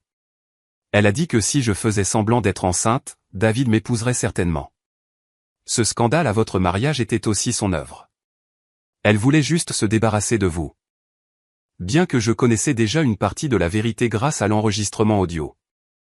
Entendre la confession en personne était glaçant. Cette femme était prête à se rabaisser à n'importe quelle dépravation juste pour maintenir le contrôle sur son fils. Pourquoi me dites-vous cela? Parce que j'ai peur. La voix de Sophie a tremblé. Après l'annulation de votre mariage, David a complètement changé. Il a commencé à boire beaucoup. Il a perdu son emploi et Odette ne s'est pas arrêtée là. Elle l'a forcé à lui céder son deuxième appartement, disant que c'était pour le protéger de se faire arnaquer à nouveau par des femmes. Et il a accepté. Il a accepté? Sophie a hoché la tête. Maintenant, il n'a absolument rien, pas d'appartement, pas d'argent. Tout est chez sa mère. Pas de travail non plus. Il ne fait que boire toute la journée. Et moi? Elle a frotté son ventre. Mon mensonge va bientôt être exposé. Que dois-je faire alors? Dis la vérité. Je ne peux pas. Des larmes ont monté aux yeux de Sophie. Odette m'a menacé. Si je révèle le secret. Elle a dit qu'elle s'assurerait que je ne pourrais plus jamais vivre dans cette ville. Elle a dit qu'une fois que nous serons mariés, elle organisera une vraie grossesse pour moi. Organiser. J'ai froncé les sourcils. Oui. Sa voix a baissé en un murmure. Elle a dit qu'elle glisserait des pilules dans les verres de David ou trouverait quelqu'un d'autre. Elle a dit, peu importe tant que l'enfant porte le nom des Dupont. J'ai dégluti. C'était au-delà de la compréhension normale. Les manipulations d'Odette frôlaient la psychopathie. Alors, qu'attendez-vous de moi? Je ne sais pas. Sophie a secoué la tête, versant des larmes. Je pensais juste que vous deviez tout savoir. Et je veux vous avertir. Méfiez-vous d'Odette. Elle vous déteste. Elle vous reproche d'avoir ruiné la vie de son fils. Je l'ai accidentellement entendu au téléphone avec quelqu'un, disant que vous deviez payer pour cela. Payer pour cela. J'ai gloussé. Et que compte-t-elle faire? Je ne sais pas avec certitude, mais je pense qu'elle veut se présenter à votre nouveau travail et faire une scène ou quelque chose de pire. Sophie a saisi ma main. Claire, je vous en supplie. Soyez prudente. Elle est capable de tout. En regardant cette fille, j'ai soudain ressenti de la pitié pour elle. Elle pensait avoir trouvé un raccourci vers le bonheur, ne réalisant pas qu'elle ouvrait les portes de l'enfer. Pourquoi faites-vous cela? N'avez-vous pas peur qu'elle se venge de vous? Oui, mais j'ai encore plus peur de devenir une partie permanente de cette famille. Sophie a essuyé ses larmes. Je comprends maintenant. David est un grand enfant qui obéit à sa mère en tout. Et Odette est une maniaque du contrôle. Si je l'épouse, ma vie est finie. Alors, qu'avez-vous décidé? Je pars, a dit Sophie fermement. Je déménage dans le sud de la France pour recommencer. Mais avant de partir, je devais vous dire la vérité. Pardonnez-moi, Claire, pour tout ce que j'ai fait. Elle a sorti une épaisse enveloppe de son sac et l'a fait glisser vers moi. C'est l'argent qu'elle m'a donné en récompense avant le mariage. 20 000 euros. Je n'y ai pas touché. Prenez-le comme compensation. J'ai regardé l'enveloppe et je ne l'ai pas prise. Gardez-le. Vous aurez besoin d'argent pour déménager et commencer une nouvelle vie. J'ai dit, j'accepte vos excuses, mais il est temps que vous appreniez à prendre la responsabilité de vos propres actions au lieu de vivre selon le scénario de quelqu'un d'autre. Sophie a figé et les larmes ont de nouveau coulé sur ses joues. Merci, Claire. Vous êtes une personne vraiment bonne. David ne vous méritait pas. Je sais, j'ai souri. Vous aussi, vous méritez une vie meilleure. Partez tant que vous le pouvez encore. Quand Sophie est partie, je suis resté dans le café, finissant lentement mon café froid. Le fait qu'Odette veuille se venger ne m'a pas surprise.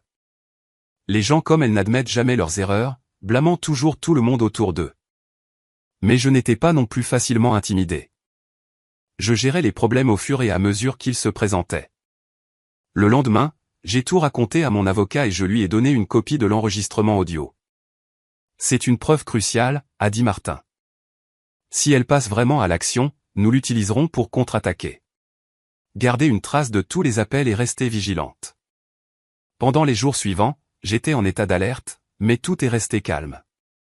Les choses allaient très bien à mon nouveau travail, et mes collègues étaient sympathiques. Personne ne savait rien de mon passé jusqu'au vendredi après-midi, quand Léa, mon ancienne patronne, m'a appelé. « Claire, nous avons une urgence. » La voix de Léa tremblait. « La mère de votre ex vient de se présenter devant notre immeuble de bureau avec toute une foule. Elle exige de vous voir. La sécurité ne les laisse pas entrer. » Alors, ils ont déroulé des banderoles juste devant l'entrée et ont attiré une foule massive de badauds. Mon cœur a fait un bond. J'avais déjà démissionné. Pourquoi sont-ils allés là-bas? Elle crie que vous êtes une escroc, que vous les avez dépouillés et avez fait virer son fils. Maintenant, elle menace de sauter du toit. Léa a parlé très doucement et elle a amené des journalistes avec des caméras. Ils veulent vous humilier aux nouvelles locales. J'ai laissé échapper un rire nerveux. Des journalistes? Parlons d'intensification. Claire, vous devriez peut-être vous cacher quelque part. Ils ont l'air complètement déchaînés. Non, s'ils sont venus me chercher, j'irai là-bas. J'ai parlé calmement. Ce problème doit être résolu une fois pour toutes. Se cacher est inutile. Filmez tout ce qui se passe là-bas sur votre téléphone et envoyez-le-moi. J'arriverai bientôt. Tu viens? Mais c'est dangereux. J'ai pris un jour de congé, hélé un taxi et me suis dirigé vers mon ancien immeuble de bureau. En chemin, j'ai appelé Martin. Je suis en route, a dit l'avocat. N'oubliez pas, ne vous engagez pas physiquement. Enregistrez tout. S'il commence à vous insulter, appelez immédiatement la police. Compris. En arrivant au bureau, j'ai vu la foule de loin. Plusieurs femmes tenaient une banderole. Claire Duval, escroc de mariage. Rendez à mon fils son bon nom. Odette se tenait au centre avec un mégaphone, diffusant les larmes aux yeux. La voilà.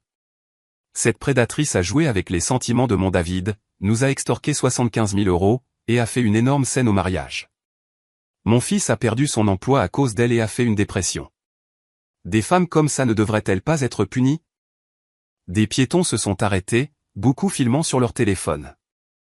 Quelques hommes avec des caméras professionnelles tournaient autour d'Odette. J'ai pris une profonde inspiration et je me suis approché. Odette, vous me cherchiez? La foule s'est instantanément écartée. Tous les yeux se sont tournés vers moi. Odette ne s'attendait clairement pas à ce que je me présente réellement, mais elle s'est vite ressaisie et a hurlé dans le mégaphone. La voilà. Cette prédatrice a ruiné la vie de mon fils et a encore le culot de montrer son visage. Et pourquoi ne devrais-je pas montrer mon visage? J'ai demandé calmement. Vous dites que je vous ai extorqué de l'argent. Ces 75 000 € pour la compte ont été donnés par mes parents, ce qui est étayé par des relevés bancaires. Vous dites que j'ai causé un scandale au mariage. Ne vous souvenez-vous pas pourquoi je l'ai causé? Vous vous mentez. Elle est devenue rouge. Ne l'écoutez pas. Elle n'en voulait qu'à notre argent. À votre argent? J'ai ri. Odette, qu'avez-vous exactement? 2 appartements à votre nom. L'argent sur vos comptes. Votre fils vous a donné la part du lion de son salaire. Si j'étais une croqueuse de diamants, j'aurais trouvé quelqu'un de beaucoup plus riche que votre fils. Des rires ont parcouru la foule. Vous me diffamez. Que ce soit la vérité ou de la diffamation, tout le monde ici est assez intelligent pour comprendre. Je me suis tourné vers les personnes avec les caméras. Pour quelle publication travaillez-vous? Puis-je voir vos cartes de presse? Ils se sont regardés et ont hésité, incapables de produire une pièce d'identité. Pas de badge de presse? J'ai levé un sourcil. Alors, vous êtes des youtubeurs, des tiktokers? Dites-moi vos identifiants. Je m'abonnerai. Voyons comment vous couvrez ça. L'un d'eux a marmonné. Nous sommes des journalistes indépendants. Les journalistes indépendants doivent quand même vérifier les faits. Vous écoutez une partie et vous tournez déjà un article de diffamation. C'est illégal. J'appelle la police et je vous poursuivrai pour diffamation et atteinte à la vie privée. Les caméramens ont paniqué et ont commencé à ranger leur équipement. Attendez. Odette a bloqué leur chemin. Ne partez pas. Elle ne fait que bluffer. Bluffer? Nous verrons bien. J'ai sorti mon téléphone. J'ai déjà appelé le 17. Ils seront là bientôt. Odette, vos actions relèvent de l'outrage à l'ordre public, du harcèlement et de l'organisation d'une manifestation non autorisée. Vous pourriez finir en prison. En entendant le mot prison, les proches tenant la banderole sont devenus pâles et se sont éloignés. Vous mentez. Elle n'a pas appelé la police, a marmonné la belle-mère. Nous le saurons assez tôt. J'ai rangé mon téléphone. Mais en attendant, je veux que vous entendiez tous quelque chose. J'ai joué l'enregistrement audio sur mon téléphone. Le passage spécifique. David va annoncer à la réception qu'il me transfère tous ses biens. Claire ne supportera pas ça et fera une énorme scène. Le mariage s'effondrera et alors tu prendras l'initiative, tu tomberas enceinte, et où ira-t-il? Il devra t'épouser. La voix d'Odette était d'une clarté indubitable. La foule a halté. Oh mon Dieu! Alors, elle a tout mis en scène elle-même. Quel monstre de belle-mère! Pas étonnant que la mariée se soit enfuie. Odette est devenue blême. D'un doigt tremblant, elle m'a pointé. Vous avez falsifié cet enregistrement. C'est un crime. Un expert légiste déterminera s'il est falsifié ou non, j'ai répondu calmement. Et au fait, Sophie Dubois peut confirmer qu'elle n'est pas du tout enceinte et que tout cela était votre bluff. Vous mentez. Sophie est ma belle-fille. Elle ne ferait jamais, elle est juste là. J'ai pointé vers la foule. Tout le monde s'est tourné. Au bord de la foule se tenait Sophie, pâle avec son ventre perceptible. Sophie, dis à tout le monde la vérité. Es-tu vraiment enceinte ou est-ce le plan d'Odette? Sophie a mordu sa lèvre, m'a regardé, puis sa belle-mère grisonnante, et a finalement parlé. Je ne suis pas enceinte. Odette Dupont m'a forcé à faire semblant pour piéger David afin qu'il m'épouse. Et elle a également planifié le scandale au mariage pour se débarrasser de Claire. La foule a éclaté en clameurs. À ce moment-là, le hurlement des sirènes s'est fait entendre. La police était arrivée. Les jambes d'Odette ont lâché et elle s'est effondrée sur le trottoir. Le spectacle était terminé, mais je savais que ce n'était pas encore la fin absolue. La police a emmené Odette et ses proches en garde à vue. Sophie et moi avons été invités à nous rendre au poste pour faire des déclarations. Au poste, Odette a d'abord essayé de tout nier, criant que j'avais tout fabriqué. Mais lorsque le détective l'a informé que l'enregistrement serait envoyé pour analyse médico-légale et que Sophie a fait une déclaration sous serment officiel, elle a craqué. Détective, j'ai perdu la tête, a-t-elle sangloté. J'aime tellement mon fils. J'étais terrifié qu'une mauvaise femme ne le trompe. Je suis prête à m'excuser et à payer une amende. Madame, ce n'est pas seulement perdre la tête, a dit le jeune officier strictement. C'est un trouble à l'ordre public, du harcèlement et de la diffamation criminelle. Et vos actions ont gravement perturbé l'ordre public. Je m'excuserai. Je la dédommagerai. Elle s'est jetée vers moi, essayant de me prendre les mains. Claire, pardonnez à une vieille femme stupide. Je ne connais pas les lois. Ayez pitié de moi. Je ne vous approcherai plus jamais. J'ai retiré mes mains et je les regardais avec des yeux glaciaux. Vous connaissez parfaitement bien les lois quand elles vous arrangent. Vous savez comment les manipuler. Mais cette fois, vous êtes allé beaucoup trop loin. Claire. Sophie a parlé timidement. Peut-être que nous pouvons lui pardonner. C'est une femme âgée. L'âge n'est pas une excuse pour commettre des crimes. Je l'ai coupée. Si je lui pardonne maintenant, elle décidera qu'elle peut s'en tirer avec n'importe quoi. Détective, j'exige qu'elle soit poursuivie avec toute la rigueur de la loi. Finalement, Odette a été détenue dans une cellule pour intrusion et trouble à l'ordre public en attendant une audience au tribunal et a été frappée de lourdes amendes. Ses proches ont été libérés avec de sévères avertissements. Quand nous avons quitté le poste, il était tard. Sophie marchait derrière moi, hésitant à parler. Vous aviez besoin d'autre chose? J'ai demandé. Merci de ne pas vous être concentré sur ma part dans tout cela, a-t-elle dit doucement. Vous êtes aussi une victime d'une certaine manière. Même si vous avez agi de manière honteuse, la racine du mal est Odette. J'espère que vous retiendrez cette leçon et ne laisserez plus jamais personne dicter votre vie. Je promets. Sophie a hoché la tête. Je pars en Floride demain. Et ici, elle a tendu une carte de débit. Il y a 20 000 € dessus. Ce sont mes économies personnelles. Ce n'est pas beaucoup, mais c'est une compensation pour les problèmes à votre travail. Gardez-le. Je repousse la carte. Vous aurez besoin d'argent pour votre déménagement. Et j'ai déjà trouvé un nouveau travail et il paie plus. Les yeux de Sophie sont redevenus rouges. Claire, vous êtes incroyable. Vivez simplement votre vie, j'ai dit. Bon voyage. Laissez seul. J'ai pris une profonde inspiration de l'air frais du soir. Ma mère a appelé. Claire, comment vas-tu? Sophie a dit que la mère de ton ex est redevenue folle. Maman, tout va bien. Ils l'ont enfermée. Elle a eu ce qu'elle méritait. Maman a expiré. Mais s'il te plaît, sois quand même prudente. Quand elle sortira, elle pourrait essayer de se venger à nouveau. Ne t'inquiète pas, maman. J'ai tout sous contrôle. Viens vite à la maison. J'ai fait de la soupe. J'ai hélé un taxi. Les lumières de la ville s'estompaient à travers la fenêtre. La page la plus sale de ma vie avait été tournée. Mais la vie est pleine de surprises. Le samedi matin, j'ai été réveillé par un appel de mon avocat. Claire, nous avons des nouvelles. Odette Dupont a été libérée plus tôt. Quoi? Comment? Elle était censée être détenue pour la comparution immédiate. Elle a subi une forte augmentation de sa tension artérielle et une détention. Le commandant du poste a décidé de ne pas risquer une responsabilité médicale et l'a libérée dans un hôpital avec une convocation au tribunal. Martin avait l'air sérieux. Elle est allée aux urgences, mais ils n'ont rien trouvé de critique. Elle est à la maison maintenant. Soyez extrêmement prudente. Elle vous déteste. Je vous conseille de rester chez vos parents ou amis. Merci, monsieur Martin.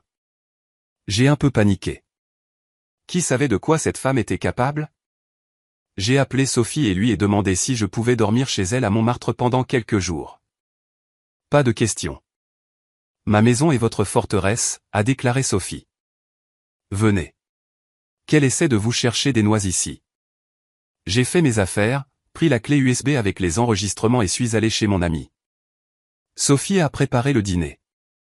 Nous avons discuté de son fiancé, Lucas, et de son prochain mariage, et je me suis un peu détendu, mais la paix n'a duré que jusqu'à 22 heures.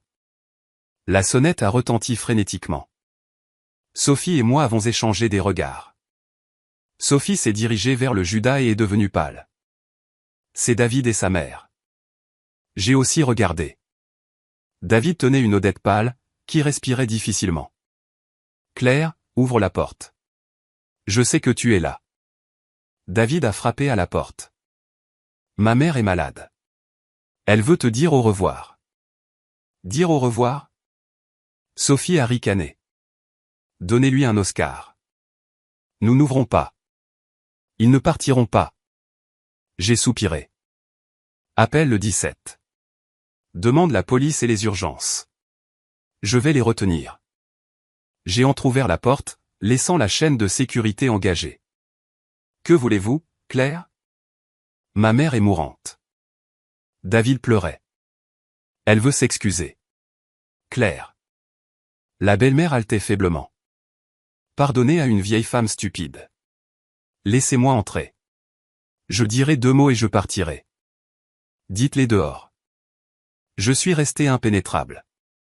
Comment pouvez-vous être si cruel? Odette a soudainement retrouvé sa voix. Sa faiblesse a disparu comme effacée par une baguette magique. Je suis en train de mourir ici et vous ne me laissez même pas entrer dans l'appartement. Votre cœur est fait de pierre. Pour une femme mourante, vous criez terriblement fort. J'ai noté froidement. Partez. J'ai déjà appelé la police. Oh, alors vous les avez appelés. Elle a hurlé. Bien. Qu'ils viennent. Que tous les voisins voient à quoi vous m'avez poussé. Je n'ai rien à voir avec vous. Votre fils et moi avons rompu. Et nous savons tous exactement qui a poussé qui à quoi. Soudain, Odette a roulé les yeux en arrière et s'est effondrée sur le sol. Maman. David s'est jeté sur elle. Claire, ouvre la porte. Ma mère s'est évanouie. J'ai froncé les sourcils. Sophie a chuchoté. Je pense qu'elle est vraiment tombée. Elle devient bleue. Je ne pouvais pas prendre de risque. J'ai défait la chaîne. David a traîné sa mère dans le couloir. Sophie a apporté de l'eau. Je suis resté au téléphone avec le standard. Pendant que nous attendions les ambulanciers, Odette a repris connaissance et a commencé à pleurer. Pardonnez-moi, Claire. J'aime tellement David. Maman, arrête. David lui a caressé la main et m'a regardé. Claire, ne peux-tu pas être un peu plus indulgente? Indulgente? J'ai ricané. Votre mère fait un cirque, simule des maladies, me harcèle la nuit, et je devrais être indulgente. Pensez-vous que le monde entier tourne autour de votre famille? Vous avez dépassé toutes les limites. Des sirènes ont hurlé au loin. La police et les ambulanciers sont arrivés simultanément. Que se passe-t-il ici? A demandé un officier. Ils sont entrés par effraction dans l'appartement et me harcèlent. J'ai pointé les invités indésirables. Nous ne sommes pas entrés par effraction. Ma mère s'est sentie mal. Nous demandions de l'aide, a justifié David. Les ambulanciers ont chargé Odette sur une civière. L'officier a dit à David d'aller avec sa mère à l'hôpital et de se présenter ensuite au poste. David m'a lancé un dernier regard plein de ressentiment et d'une sorte d'épuisement infini. Je me suis détourné. Quand tout le monde est parti, Sophie a verrouillé la porte et a expiré. Quelle folie! Était-elle vraiment malade ou faisait-elle semblant? L'hôpital le découvrira, j'ai répondu. Mais j'en ai assez. Je déménage, je change de travail, je prends un nouvel appartement et je change de numéro de téléphone. Je disparais complètement de leur radar. Je soutiens tout ce que tu décides. Sophie m'a serré dans ses bras. Au fait, savais-tu que le mariage de David a été annulé? Annulé? Eh bien, Sophie a déménagé. David a découvert que la grossesse était fausse. Il a réalisé que sa mère lui avait encore menti et il lui a fait une scène. Maintenant, il boit tous les jours. Pas de travail, pas de fiancé. Ce sont ses choix et ses conséquences, j'ai dit sèchement. Une semaine plus tard, j'ai déménagé dans un autre arrondissement, dans un appartement lumineux avec une chambre, et j'ai changé de numéro. Seuls mes amis et ma famille les plus proches savaient comment me joindre. Mon nouveau travail dans une multinationale s'est avéré incroyablement épanouissant. J'ai supprimé toutes mes photos avec David, fait don de ma robe de mariée à une association caritative et jeté le reçu de la montre suisse à la poubelle. 6 mois se sont écoulés.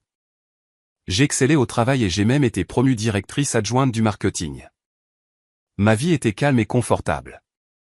Un après-midi, je suis descendu au café près de mon immeuble de bureau. Claire. Je me suis retourné. David se tenait devant moi. Il avait perdu beaucoup de poids et avait une barbe hirsute.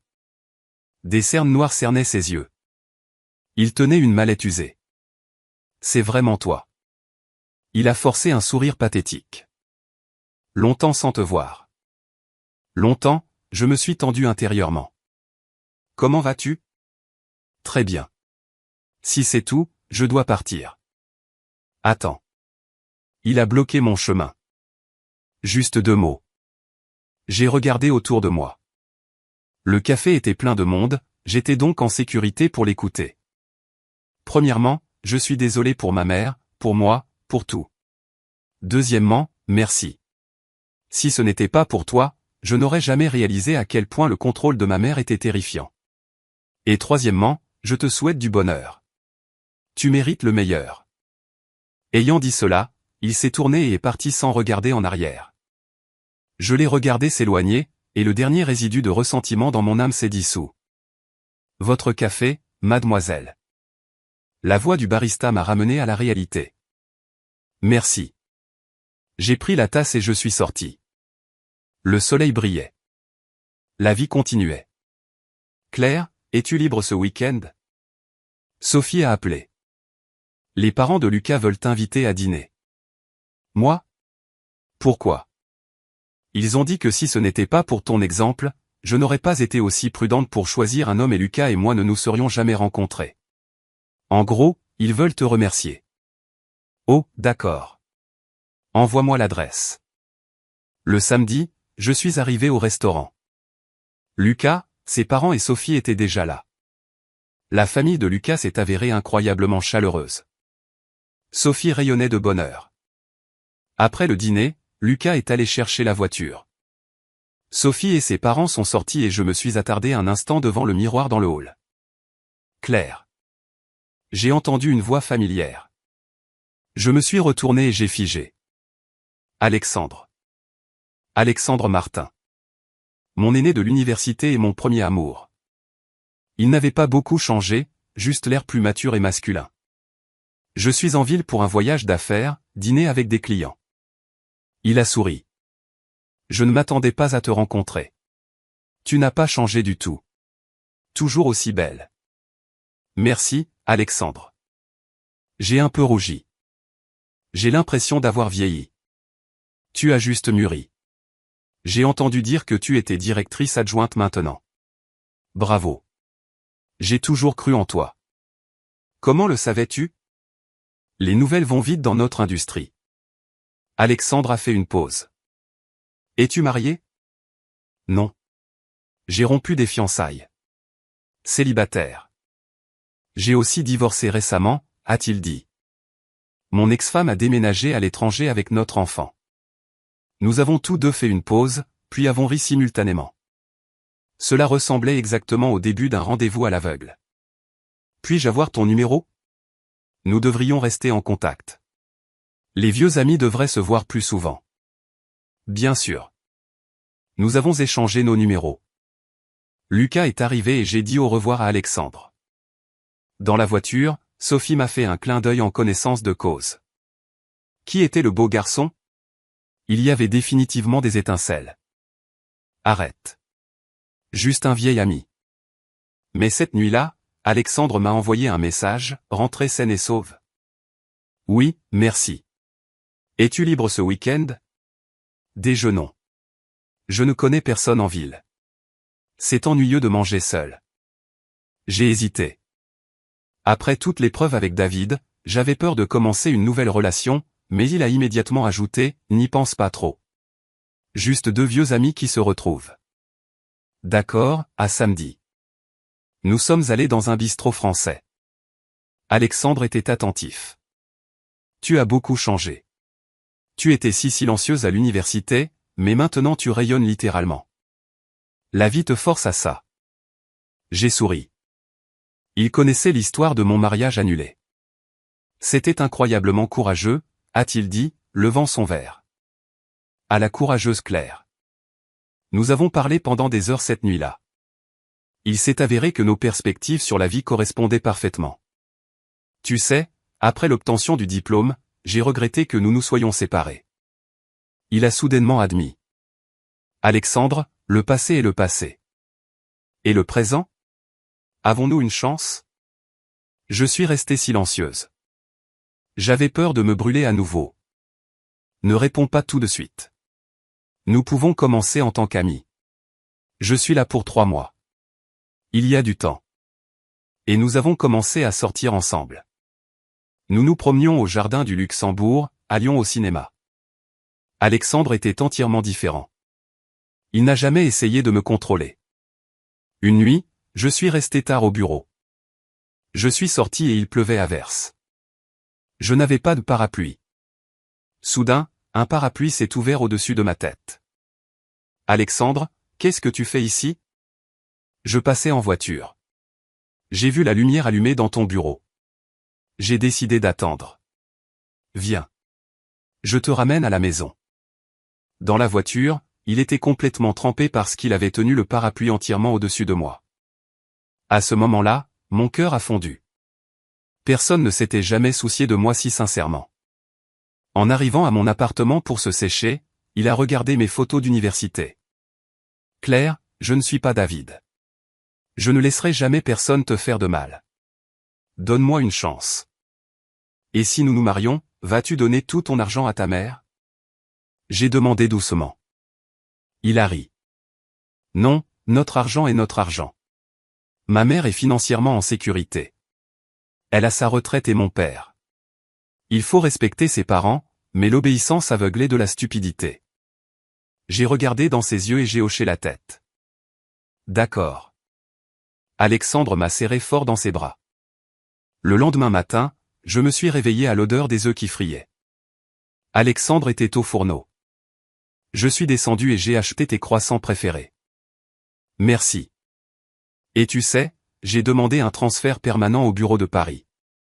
Je ne veux plus te laisser partir. 1 an plus tard, nous nous tenions dans une salle de banquet.